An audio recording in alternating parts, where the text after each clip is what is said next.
Hello everyone. In this video I'm going to explain how to solve problem E of ENCODE September 2021. The name of the problem is Tokyo's Vases.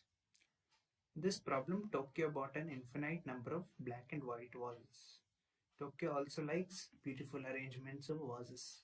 So what is a beautiful arrangement? A beautiful arrangement in this problem is a row of vases in which there are black and white vases and no two white vases are adjacent to each other. That means two vases will not appear next to each other. Let's look at how a beautiful arrangement looks.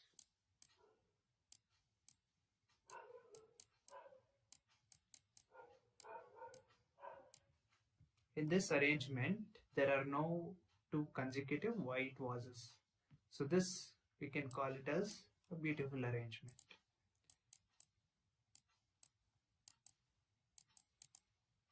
In this arrangement, we have two white vases which appear next to each other.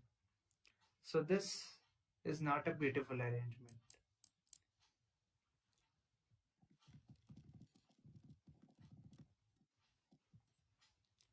So Tokyo places all possible rows of beautiful arrangements which consists of n vases and they're placed one below the other.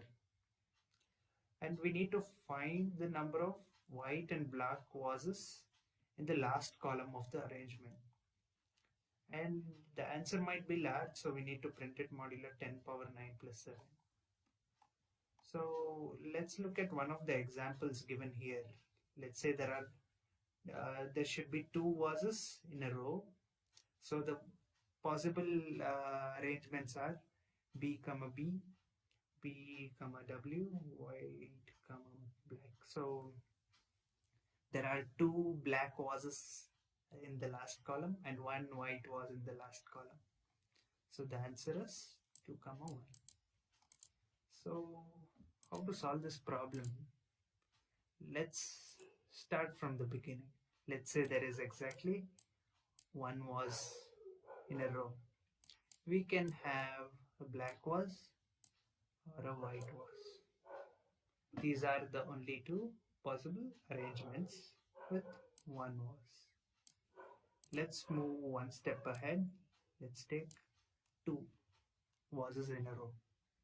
What we can do is we can take the first arrangement of the previous number.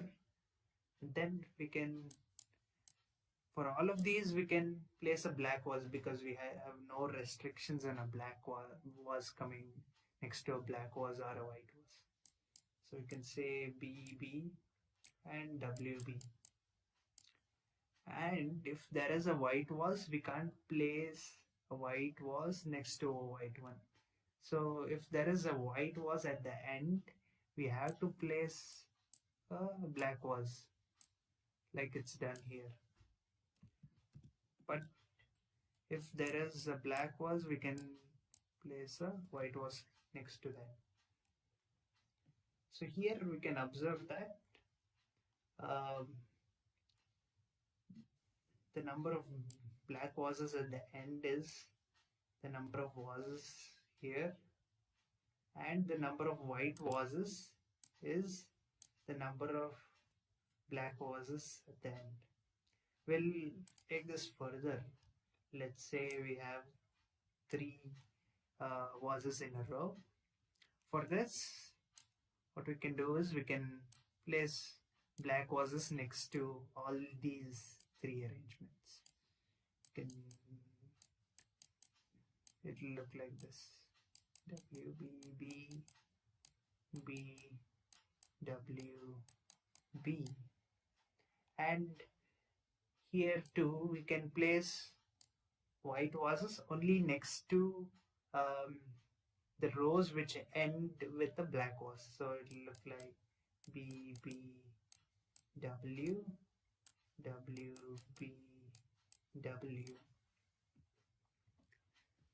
So what we can observe from this is the number of arrangements which end with A black vase is the number of arrangements of the previous n, and the number of white vases is uh, the number of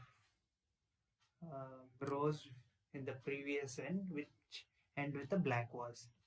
So it's actually like a Fibonacci sequence. We can represent it as f of n is equal to f of n minus 1 plus f of n minus 2. So for a given number n, the number of black vases will be f of n, and the number of white vases will be f of n minus 1. Here f of n,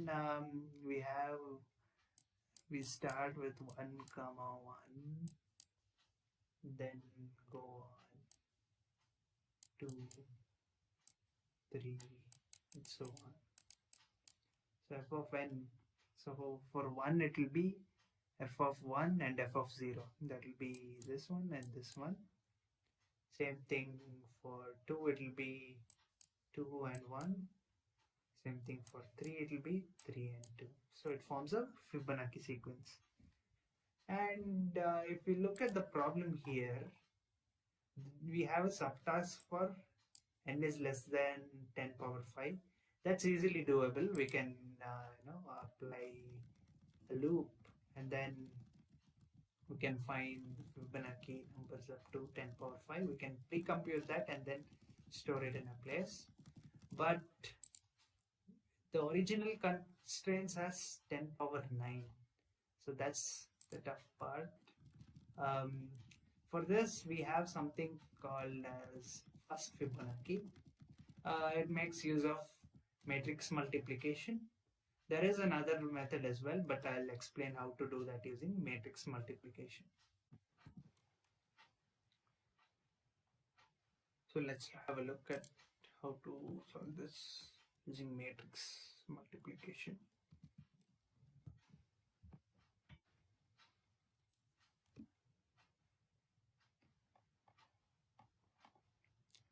So here the matrix exponentation method is given. We need to exponentate this matrix to the power of n to find f of n plus 1, f of n, f of n, and f of n minus 1. But again, n is really large. So what we can do is we can find the Fibonacci of all the powers of 2. So once we are done with that, we can use binary exponentation and then multiply all the matrices that we get. So what we do is take 1, 1, 0, find this raised to the power of 1. After that, find this raised to the power of 2. Then find that raised to the power of 4,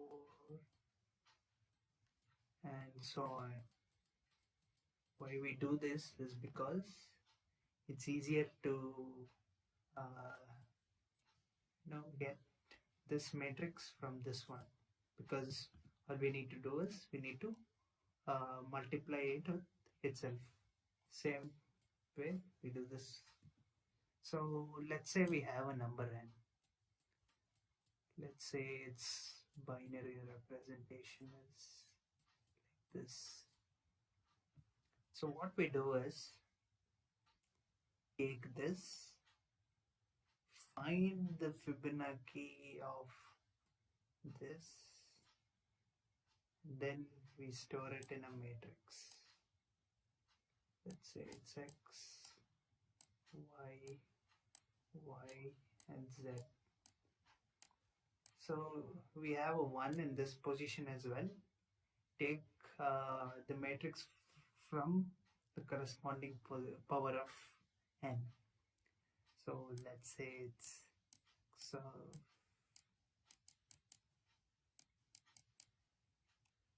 here this is x of 1, Fibonacci of 1, then this will be Fibonacci of 4.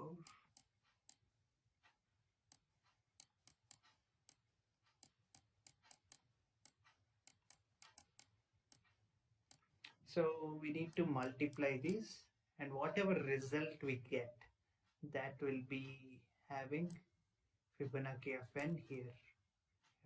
Sorry, Fibonacci of n plus 1 as given here.